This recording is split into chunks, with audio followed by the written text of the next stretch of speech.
kenapa tak tahan Abang Kamal tu? Aku nak tahan macam mana lagi? Dah macam-macam cara sampai berlakon lah aku nak melengahkan masa. Aku tak boleh buat apa-apa lagi dah, tahu tak? Buatnya si Marisa tu bagi tahu kat Abang Kamal apa yang dia boleh tahu macam mana? Jawablah.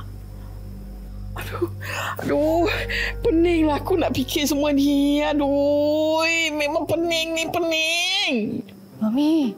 Mami pening betul ke pening berlakon? Pening betul lah. Dah, pergi ambil ubat aku. Kau nampak ni? Penampak ni betul ke penampak berlakon? Aku tamparkan muka tu. Cepat pergi ambil ubat. Ubat. Kejap. Ubat betul ke ubat tipu? Kau ni memang nak makan penampak gambarnya. Ubat betul lah. Mana ada ubat tipu? Pergi cepat. Susahlah duduk rumah ni. Kejap betul, kejap kena berlakon. Mana satu ni? Alas, ujung-ujung aku juga yang kena. Sekarang ni Mimi pula yang pening. Mami ni kan.